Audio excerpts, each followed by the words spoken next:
Bonjour à tous. Déménager au Japon, ce n'est pas seulement remplir un formulaire. En réalité, une démarche à la mairie signifie plusieurs comptoirs selon sa situation. Assurance, enfants, taxes, etc., etc. Dans cette vidéo, je vous explique comment ça se passe concrètement.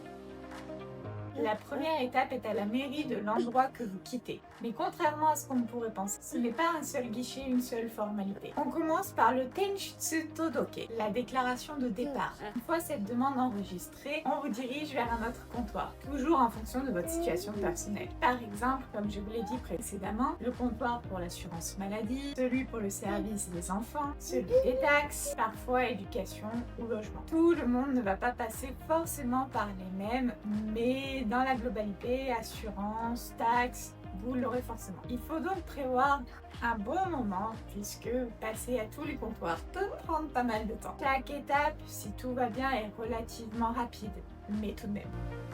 Deuxième étape, la poste. Vous pouvez demander le transfert de votre courrier à votre nouvelle adresse grâce au Tenso Todoke. Ce qu'il faut savoir, c'est que le transfert ne se fait pas immédiatement. Généralement, ça prend une semaine à être mis en place. C'est pour ça qu'il vaut mieux s'en occuper le plus tôt possible, afin d'éviter de rater des courriers importants au nouvel endroit où vous vivez. Il s'agit de faire la déclaration appelée Tenryu Todoke. Et comme pour l'ancienne mairie, vous allez être dirigé à plusieurs comptoirs, voire un peu plus cette fois. Qui dit nouvel endroit dit nouvelles règles pour les poubelles par exemple. Vous allez donc devoir passer au comptoir concernant les poubelles. S'il y a des enfants, comptoir aide, crèche et compagnie. C'est donc beaucoup plus long que la première étape, mais c'est très organisé. On vous donne très vite un binder avec justement les noms des comptoirs où vous devez aller et chaque représentant va signer comme quoi vous êtes bien passé.